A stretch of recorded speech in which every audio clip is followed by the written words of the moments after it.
A Soso Produções convida você a se tornar um patrocinador. Semeie no nosso ministério. Com a sua oferta poderemos produzir muito mais vídeos. Este é um ministério independente e, por isso, precisa da sua participação.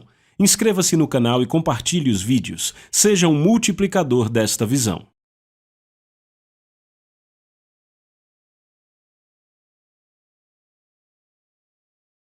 Os versículos usados nos vídeos que traduzimos nem sempre correspondem a versões em português. Muitas vezes precisamos traduzir do original em inglês para fazerem sentido no contexto do vídeo. Vamos dar um grande louvor a Deus? Vamos agradecê-lo. Obrigado, Jesus. Amém, amém, amém. Estamos todos muito empolgados com a palavra de Deus aqui. Amém. Você pode sentar. Certo, estamos na sessão 4 de Extraordinário. Você aprendeu algo até aqui? Bem, então aperte os cintos, vai ficar muito bom. Vamos fazer uma pequena revisão. Efésios capítulo 3, versos 9 e 10, nosso versículo base. Na verdade, vou ler só o 10. Através de cristãos como vocês, esse extraordinário plano de Deus está se tornando conhecido e falado até mesmo entre os anjos. O que acontece aqui em Extraordinário é que estamos revelando o extraordinário plano de Deus que eu creio vem sendo escondido de muitos crentes no mundo. Extraordinário é definido assim, além do que é usual, excepcional, que excede as medidas comuns, certo? Como sinônimos temos notável, incrível, inimaginável, maravilhoso, e como antônimos comum, normal, usual. O oposto de extraordinário é o quê? Me diga. Normal, está certo, eu quero que isso penetre fundo no seu coração, certo? Nós não apenas descobrimos que Deus deseja que vivamos extraordinariamente, mas que isto agrada a Ele. Você pode dizer amém para isso? Agora eu vou começar dizendo isso. Por centenas de anos, antes da ressurreição de Jesus, homens e mulheres que desejaram um relacionamento com Deus viveram debaixo da lei. Repitam, a lei. Deus deu a lei através de Moisés e o seu propósito primário em dar a lei foi para mostrar a homens e mulheres que eles nunca poderiam, por seus próprios meios, viver de uma maneira digna de Deus. Estão comigo? Esse era o propósito da lei. Provar para o homem que ele não poderia conquistar a salvação, certo? Nos é especificamente dito, 1 João 2,6, aquele que diz que permanece nele deve andar como ele andou. Isso não é uma sugestão, não é sequer uma recomendação, é um comando. Então você vê um pouco diferente no Novo Testamento. A lei foi dada para provar ao homem que ele não conseguiria andar de modo digno de Deus, e no Novo Testamento é esperado que andemos dessa forma. É esperado que andemos como Jesus andou. Como nós podemos fazer isto? Certo, aqui está a resposta, João capítulo 1, versos 16 e 17. E da sua plenitude todos nós recebemos, e graça sobre graça. Porque a lei foi dada por intermédio de Moisés, mas a graça e a verdade vieram por meio de Jesus Cristo. Eu estou ficando feliz só de ler isso agora. Há tanta coisa nessas duas passagens que é melhor eu ir passando pouco a pouco, certo? Ok? Vamos ver a primeira linha. E da sua plenitude todos nós recebemos. Agora vamos, ouçam estas palavras. Não achem que eu estou falando de vocês a partir da Bíblia que você tem ouvido desde que é bebê. Eu quero que você ouça essas palavras, ouça como se o próprio Deus estivesse falando com você agora. Da sua plenitude. Você ouviu o que eu acabei de falar? Da sua plenitude todos nós recebemos. Você entende? Ele está dizendo plenitude de Jesus Cristo. Não estamos falando da plenitude de um grande líder. Não estamos falando da plenitude de um atleta maravilhoso. Não estamos falando da plenitude de um líder como John Kennedy. Estamos falando sobre a plenitude do próprio Jesus Cristo. Entenda, não é 80% da plenitude dele, são 100%. Certo, a completude dele foi transferida a nós. Ok? Vamos ouvir de novo as palavras de Pedro, eu li na sessão passada, mas agora vamos lê-las em contexto, ok? 2 Pedro 1, versos 3 e 4, eu li antes, mas não falei de algumas coisas. Pedro diz, temos tudo o que precisamos para viver uma vida que agrada a Deus, tudo isso nos foi dado pelo próprio poder de Deus. O que é poder? Diga. Não, grite. Certo, graça. Tudo nos foi dado pelo próprio poder de Deus e ele continua. Deus fez grandes e maravilhosas promessas de forma que a sua natureza se tornasse parte de nós. Você ouviu o que eu li? A natureza dele. Ele nos deu a palavra de Deus, porque a palavra de Deus é a semente incorruptível. Isto foi transferido a nós, a plenitude da sua natureza. Outra versão diz assim, para que vocês pudessem ser participantes da natureza divina. Agora deixa eu definir para você o que é natureza. Natureza significa as qualidades inatas ou essenciais de um caráter ou pessoa. As qualidades inatas ou essenciais de um caráter ou pessoa. Você está pegando isso? Certo? João diz isso assim, é uma das minhas passagens favoritas do Novo Testamento. João diz, como ele é, assim somos nós neste mundo. Ouça isso de novo. Diz, como ele é, assim somos nós. Se fosse apenas como ele é, assim somos nós, pensaríamos, sabe, um dia seremos como ele quando chegarmos no céu. Mas ele não diz isso. Ele disse, como ele é, agora mesmo, como Jesus é agora, e eu vejo ele de forma majestosa agora, assim somos nós neste mundo. Por quê? Porque recebemos sua plenitude. Você está registrando isso? A natureza dele, a plenitude dele, como ele é, assim somos nós na terra. Muitos pensam, um dia, lá no céu seremos como ele. Mas a Bíblia diz, amados, agora nós somos filhos de Deus. Não no futuro, mas agora. Neste momento, agora temos as suas qualidades essenciais. Por quê? Porque nascemos de semente incorruptível. Você tem que entender, uma semente, eu estudei isso. Tem cada uma das qualidades de uma planta crescida. Ela tem uma camada externa, tem os seus nutrientes, mas ela também tem uma planta bebê e essa planta bebê, exatamente dentro daquela semente, há as mesmas qualidades da planta mãe. Nós nascemos da semente incorruptível de Deus. Deus colocou sua plenitude em nós. Ok? Então você tem que entender. Veja da seguinte forma. Um cavalo não pode dar à luz um verme. Um leão não pode dar à luz um castor. Deus não deu à luz nenhum verme. Deus não deu à luz pessoas que são só pecadoras, salvas pela graça. Não há diferença entre mim e o mundo. Eu sou só perdoado pela graça. Isso é uma mentira do inferno. E essa mentira é estimulada por Satanás para manter a igreja sem poder e sem o extraordinário. E eu já estou cheio disso. Não, você não foi apenas perdoado. Sim, você foi perdoado. Eu não estou tentando diminuir a importância disso. Mas eu te digo, o caráter dele, a plenitude da natureza dele foi transferida a você. Ainda fica melhor. Porque Paulo diz assim, eu mesmo não vivo mais, mas Cristo vive em mim. Veja, uma mamãe leoa não vive através dos seus filhotes. Deus não apenas pôs a natureza dele em você. Paulo diz, não sou mais eu vivendo, é Cristo vivendo em mim. O ungido vivendo dentro de mim. Você está entendendo? Vamos continuar examinando o que João escreve. E da sua plenitude, todos nós recebemos. E graça sobre graça. Então eis o que muita gente deixa passar por causa de ensinos errados. João conecta o recebimento da plenitude da natureza dele com a graça de Deus. Veja, uma é tão real quanto a outra. Fomos perdoados, isso é muito real para nós. Mas também deve ser real para nós, eu tenho a natureza de Cristo em mim.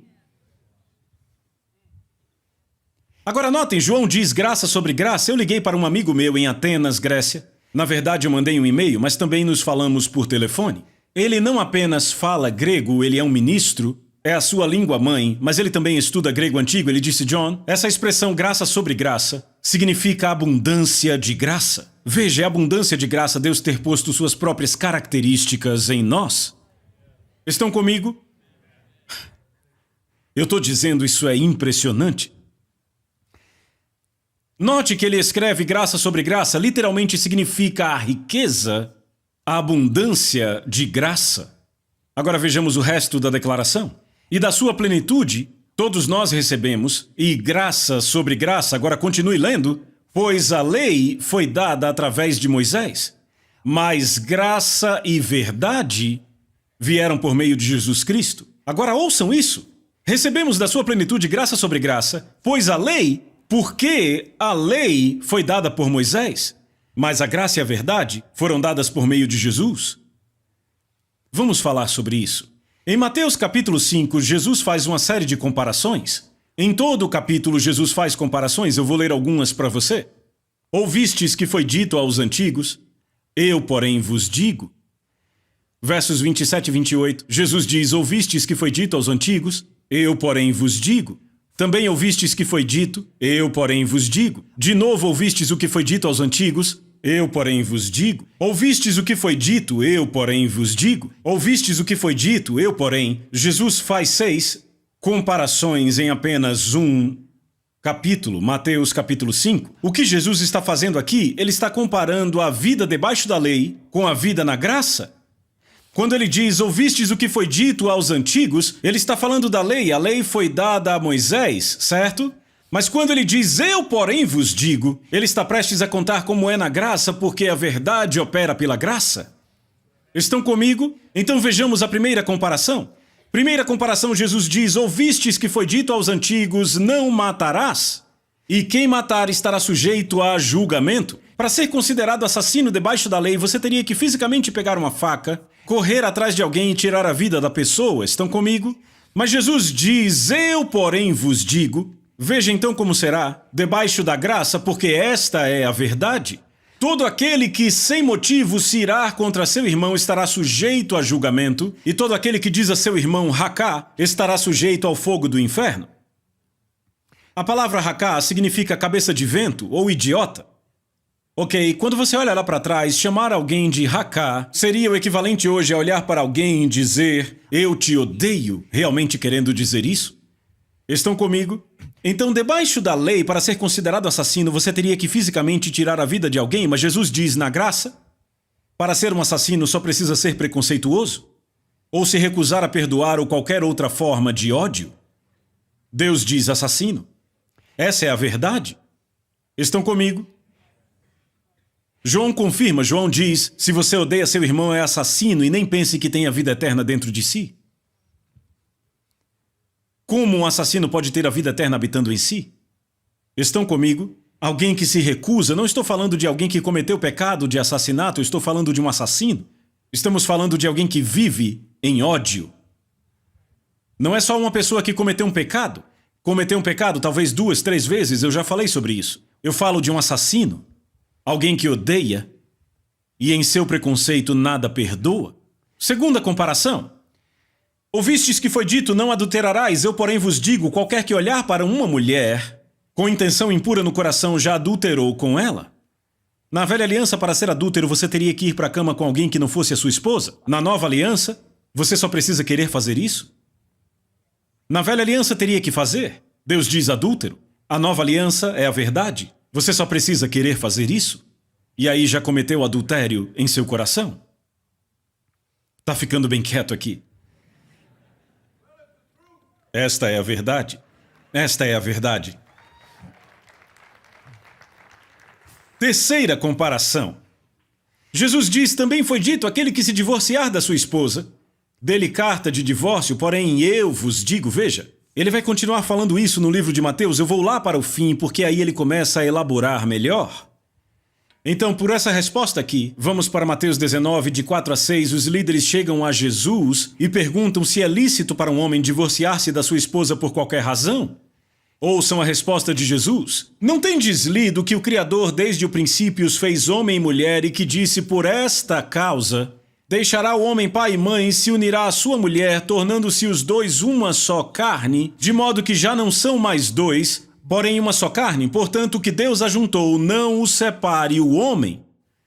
Os líderes então responderam, por que então mandou Moisés debaixo da lei? Porque ele nos mandou dar uma carta de divórcio a ela e repudiá-la? Veja a resposta de Jesus. Moisés, por causa da dureza do vosso coração, vos permitiu repudiar vossa mulher, mas desde o princípio não foi assim. Eu, porém, vos digo, quem repudiar sua mulher não sendo por causa de relações sexuais ilícitas e casar com outra comete adultério. Note que ele diz, mas desde o princípio não foi assim. No princípio, Deus definiu a verdade. Repitam, verdade. O que aconteceu foi que, pelo povo viver debaixo da lei, eles não tinham a natureza de Deus neles, eles eram constrangidos pela lei. Eles não podiam viver na verdade. A verdade é que, desde o princípio, nunca foi o projeto de Deus. Quantos aqui sabem que a verdade nunca muda? A verdade é a mesma ontem, hoje e para sempre. Por quê? Porque Jesus é o mesmo ontem, hoje e para sempre, e Ele é a palavra viva de Deus. Então a verdade nunca mudou, mas não suportavam isso durante a lei porque não tinham a natureza dele. Então é por isso que a verdade anda lado a lado com a graça.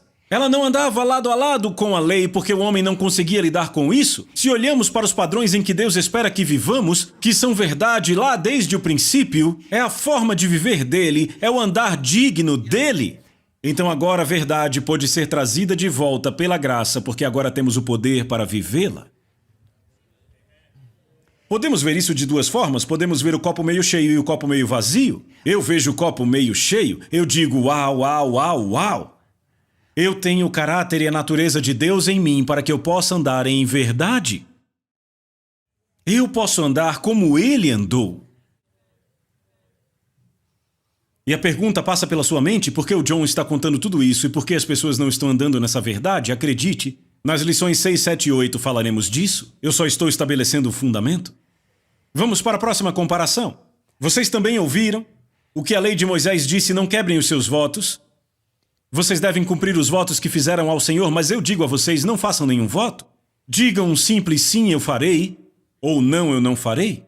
A sua palavra basta. Fortalecer a sua promessa com um voto mostra que algo está errado.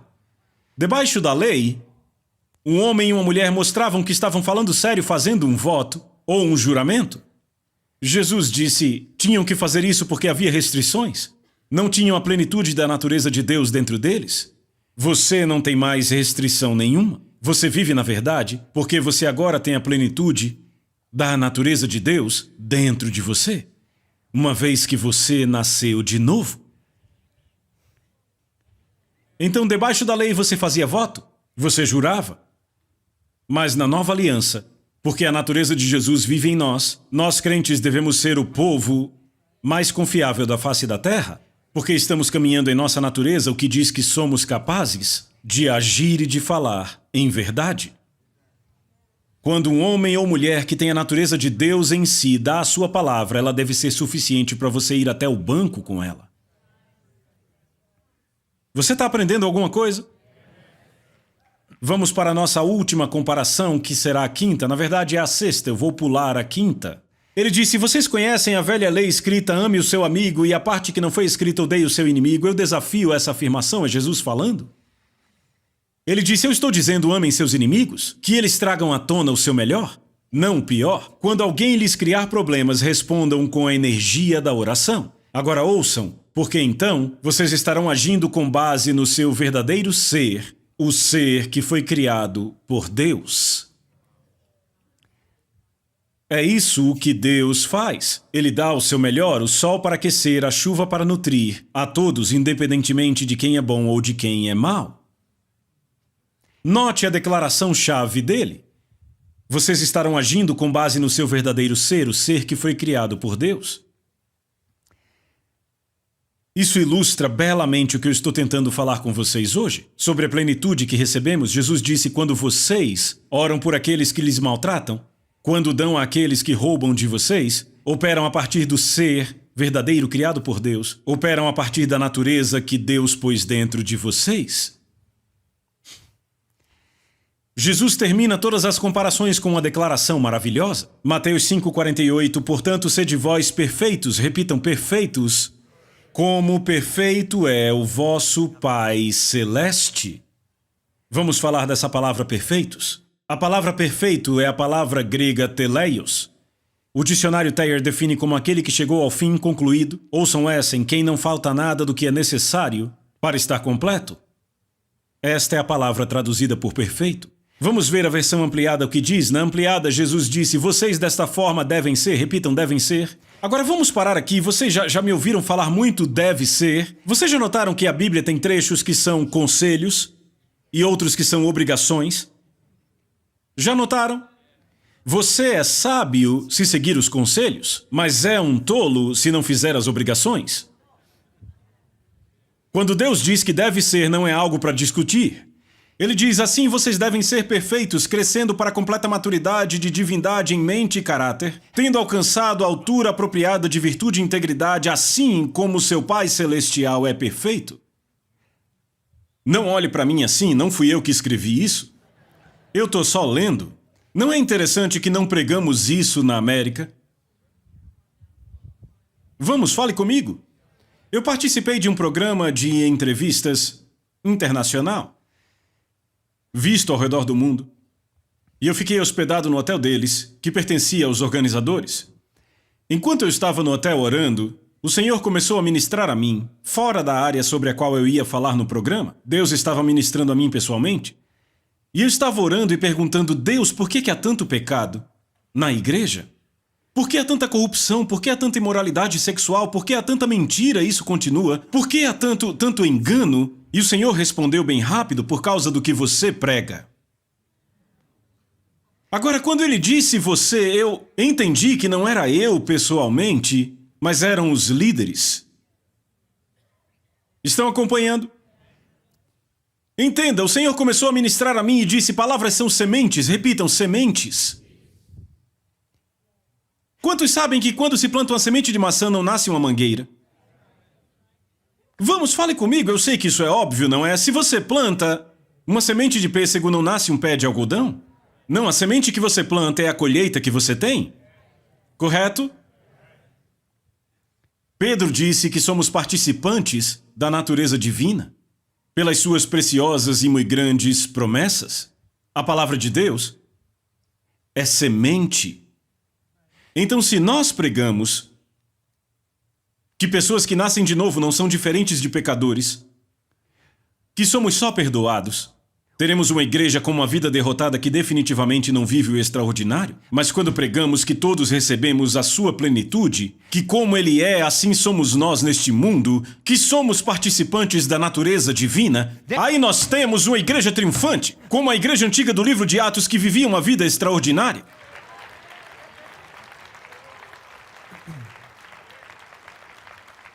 A capacitação gratuita da graça é transferida através de palavras. Eu vou provar isso para você depois. Vou dizer de novo, a capacitação gratuita da graça é transferida através de palavras, por suas grandes e muito preciosas promessas para que por meio destas nos tornemos participantes. Você está vendo isso? Vou dizer de novo, a capacitação gratuita da graça é transferida através de palavras. O inverso é verdadeiro. A incapacitação é liberada por palavras, sementes. Da mesma forma, as palavras que saem dos nossos púlpitos, nossos livros, nossos vídeos, nós temos essencialmente incapacitado o efeito da semente incorruptível da palavra de Deus na vida das pessoas. E você está dizendo, ok, John, agora você foi longe demais, querido. Você está me dizendo que eu posso tirar o poder da palavra de Deus com minhas palavras? Ou da obra de Deus na vida de alguém pelas palavras? Bem, ouça o que Jesus disse. Jesus disse aos líderes, aos pregadores da época dele, assim vocês estão anulando e tornando vazia e sem efeito a autoridade da palavra de Deus. Pela sua tradição, que por sua vez atua, e muitas coisas desse tipo estão fazendo. Agora eu quero que você pense nisso, a autoridade da palavra de Deus que Jesus diz que representa o poder de mudar a vida de uma pessoa. Esse poder pode ser anulado? É impressionante quando pensamos nisso. Jesus disse, céu e terra podem passar, mas nem um i ou um tio da minha palavra pode passar. As estrelas que os navegantes usam para navegar ao longo de milhares de anos. Sabe, o nosso gerente de ministério na Austrália, ele navega e navegou por todo o mundo com sua esposa. E ele me disse, na última viagem que fiz à Austrália, ele disse, sabe, foi maravilhoso quando cruzamos para o hemisfério sul. A primeira coisa que vimos foi o Cruzeiro do Sul, ficamos muito empolgados. Ele cresceu vendo o Cruzeiro do Sul. É uma constelação do hemisfério sul, não vemos nos Estados Unidos, não aparece aqui em cima. Então esses navegantes têm navegado há milhares de anos pelas estrelas. Essas estrelas podem literalmente desaparecer e sumir, e nenhum i ou tio, poderíamos dizer nenhuma vírgula da palavra, falharia. É por isso que a Bíblia diz que ele sustenta todas as coisas pela palavra do seu poder. Você ouviu que isso diz a palavra do seu poder? Note que ele não diz ele sustenta todas as coisas pelo poder da sua palavra. Dizer o poder da sua palavra significa que a palavra é poderosa. Mas quando ele diz ele sustenta todas as coisas pela palavra do seu poder, significa que todo o seu poder está em sua palavra. É por isso que a Bíblia diz que ele exaltou sua palavra acima do seu próprio nome, porque todas as coisas são mantidas juntas pela palavra do seu poder. Você está comigo? Isso é maravilhoso. Poderosa como essa palavra é, ainda assim existe uma coisa que pode anular essa palavra, os ensinos nos corações dos homens contrários à verdade. Esses ensinos vão anular o poder da sua palavra. O universo não consegue anulá-la, é sustentado por ela. Mas o ensino de uma verdade incorreta, declarações, ensinos, que não se alinham com a Bíblia, rapaz, a gente vai entrar nisso? Isso pode anular o poder da autoridade da palavra. Nós anulamos, nós temos impedido tantos crentes nesse país de se tornarem maduros por causa das palavras que pregamos. Foi o que Deus me disse naquele quarto. Se você é um dos muitos que se sente desanimado e desencorajado na caminhada com Deus, há uma grande chance de você ter sido ensinado que você foi perdoado pela graça, mas experimentou a colheita de sementes corruptíveis feitas pelo homem, que dizem que você é só um pecador perdoado. A autoridade da palavra de Deus tem sido anulada na sua vida, e se eu estou falando com alguém aqui, eu tenho boas notícias. Tudo está prestes a mudar.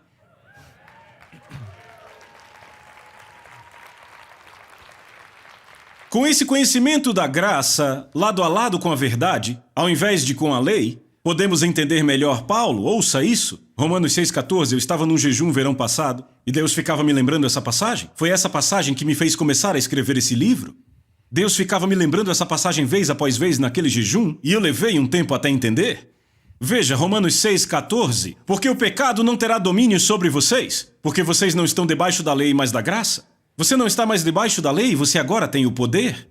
O pecado não tem mais domínio, perdeu o domínio. Mas se eu te digo que você é só um pecador, que foi perdoado, o pecado ainda terá domínio sobre você porque eu anulei o poder e a natureza de Deus em sua vida?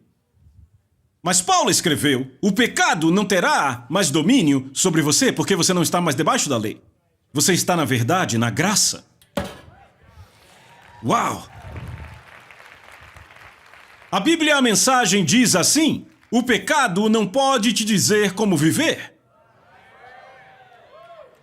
Por que o pecado não tem domínio sobre nós? Por que não pode ditar nosso viver? Porque temos a natureza de Jesus Cristo. Paulo disse, sabemos que nossa velha natureza humana foi crucificada com Cristo para que o pecado não tivesse mais poder sobre nossa vida e dele deixássemos de ser escravos, pois quando morremos com Cristo, fomos libertos do poder do pecado, recebemos a natureza dele verdadeiramente e nascemos de novo. Pare para pensar nessa verdade. A palavra de Deus, a verdade, declara que a fofoca, a calúnia, a mentira não tem mais domínio sobre você. Adultério, sexo fora do casamento, homossexualismo, pornografia ou qualquer outra impureza não mais dominam você. Ódio, amargura, rancor, preconceito, inveja não mais te controlam. Explosões de raiva, ira descontrolada perderam autoridade na sua vida. O vício, as drogas, o abuso de álcool não dominam mais a sua vida.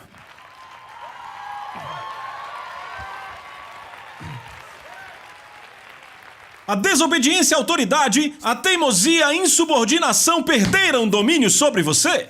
E a lista continua, baby. Você está livre do pecado porque agora você tem o empoderamento da graça. Deus não te libertou do pecado para que você pudesse continuar vivendo em pecado e ser perdoado, vivendo assim, sem colher suas consequências. O alvo do verdadeiro crente é não pecar. Eu vou repetir, o alvo do verdadeiro crente é não pecar. Ouçam o que o apóstolo João diz. Meus queridos filhos, eu estou escrevendo isso para que vocês não pequem. Note que ele diz para que vocês não pequem. Mas, se vocês pecarem, notem que ele não diz quando vocês pecarem. É se. É um desvio de caráter para o cristão pecar. Por isso Jesus disse, sejam perfeitos. Mas se pecarmos, quantos sabem que precisamos disso? Ok? Mas eu digo, esse não é o meu alvo é viver e não pecar. Porque eu não quero decepcionar o meu pai e ele me deu poder, então por que eu quereria negar o poder que ele me deu? Veja, toda a glória vai para ele, não para nós. Eu sei que João diz que aquele que diz que não peca, mente. Mas é quando você fala isso por sua própria habilidade? Mas quando você entende como ele é, assim somos nós na terra, você pode definir seu alvo, eu não vou pecar, esse será o seu alvo? O que acontecerá se começarmos a viver assim? Vamos viver além do pecado? Aí entramos na parte do extraordinário? É isso que me empolga? Estão comigo? Para que não pequem, mas se pecarem, repitam se. Há alguém que intercede por vocês diante do Pai, e ele é Jesus Cristo, aquele que agrada a Deus completamente? Então Deus, rapaz, ele arranjou tudo de forma tão bela. Ele te deu poder para que você não tenha que viver em pecado. Mas se pecar, ele tem uma maneira segura de você voltar à estrada. Para que o diabo não possa dizer, eu tenho isso contra ele. Ah, não, o sangue de Jesus limpou, é o meu garoto ou a minha garota. Eu vou encerrar com isso. Graça, eu vou dar algumas definições bem rápido. Graça é quando nós recebemos o que não merecemos. Misericórdia é quando não recebemos o que merecemos. Eu vou dizer de novo. Graça é quando recebemos o que não merecemos. Misericórdia é quando não recebemos o que merecemos. Misericórdia se manifesta quando não recebemos justiça por nosso pecado. A graça, por outro lado, transfere poder. Um grande exemplo disso é a mulher pega no ato de adultério. Os líderes religiosos a trouxeram.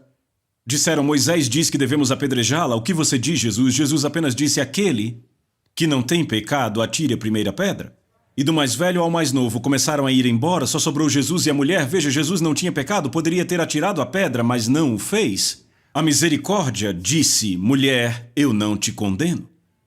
Mas aí a graça falou e disse, vai, não peques mais. A misericórdia, ela não teve o que merecia. Graça, ela foi capacitada.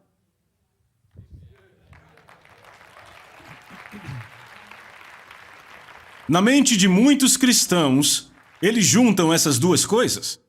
E você diz, e daí, John? Bem, deixa eu pôr dessa forma. Você perde o poder de cada uma quando junta as duas. Como se joga basquete com as regras do futebol? Isso tiraria a individualidade do jogo de basquete, certo? Quando se usa a graça pelas regras da misericórdia, você começa a cometer um monte de faltas, querido. Você está comigo? Por isso que ambas são identificadas na Bíblia. Eu poderia ler todas as epístolas e você veria graça, misericórdia e paz de Deus o Pai o tempo todo, porque a misericórdia é quando não recebemos o que merecemos.